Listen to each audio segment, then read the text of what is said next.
So would you mind telling me a bit of background information that was carried out at Cockle Park? Yeah, so it all started with, obviously we always work with um, plants, grasses for our ruminant livestock. And they have all kind of anti-nutritional properties, pro-nutrient properties, and they have secondary metabolites and so on. So generally plants use those secondary metabolites as the natural constituents to maintain their integrity, to sort of resist against any insects or pests or any enemies, pathogens. In this particular situation, methanogens were our target, trying to reduce methogen so that we can um, increase the activity of other beneficial microorganisms. And what prompted the idea to use spices to reduce methane production in ruminants? Spices, obviously, they are not new. They have been part of human diets for the last many, many centuries. They are part of old civilizations like China, Egypt, uh, Indian subcontinent.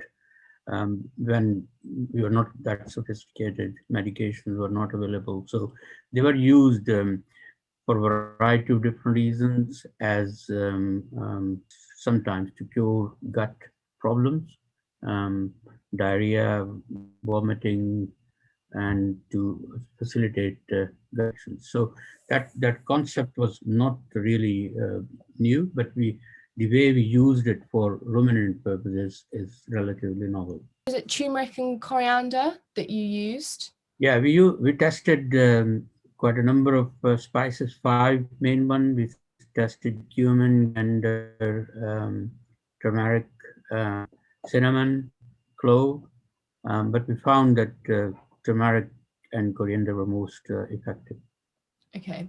And were these initial findings what you expected in the research, or were you quite surprised with what you found?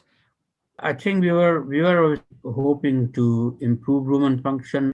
So anything before it reaches stomach or small intestine or large intestine, it has to go through that fermentation vat. That's occupied by billions of microbes. Ruminant microbes, they can convert undesirable or less, more fibrous materials into high quality protein. And anything which happens in the rumen, that actually determines the sort of nutrient supply to ruminant livestock. To optimize rumen function, if you say, and we were able to do it with the spices. But in addition, we were able to see that spices were able to reduce methane. Do you think this could be applied in any current farming practices or in the agricultural industry en masse? We can sort of prepare designer diets, for example, are species specific or animal specific. We can utilize those informations to prepare specific diets for specific purpose. In this case, to optimize rumen function, but reduce methane, which is one of the greenhouse gases, which has 20 to 30%, 20 to 30 times more global warming potential than carbon dioxide. So we can reduce methane without compromising the rumen function.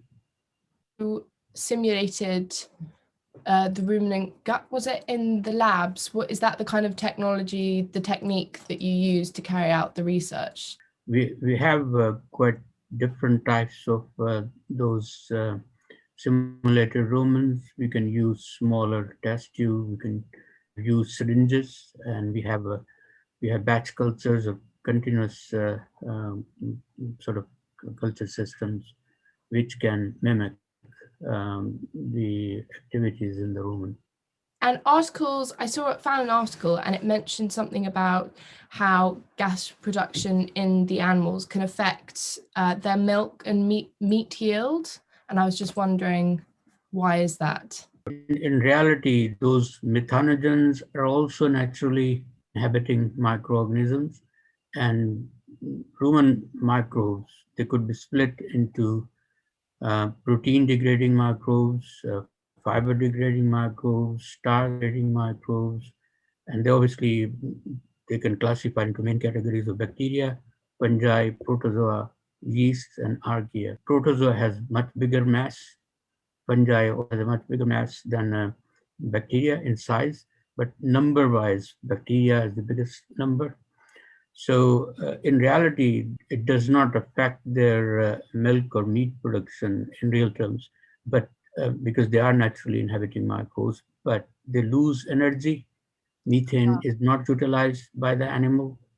So if these spices can help us improve efficiency of utilization and reduce wastage from front and back end, that would be great, and that can be good for animal, so you can utilize all the incoming energy and nutrients to to to supply food. Do you think this kind of research will be useful to help build a more kind of sustainable industry, especially in agriculture? Yes, that's the main objective. We think these are obviously two identified spices, but in addition, we have worked with quite a number of human food waste, for example, like black and green tea residues. They also offer opportunity to meet the same objectives. Yes, I think it's if we are obviously looking for sustainable livestock production, because animals are always blamed for their contribution to greenhouse gas emissions, and climate change is becoming it has been a hot topic for many years, but it's even more important when UK government has committed to reduce carbon emissions by 68% in 10 years time, and 100% net zero in 30 years time. I think on top of that, if we like to use these spices, obviously we haven't tested it yet, but the idea is that if these spices could deliver some flavors in the meat and milk as well, that would be another added benefit.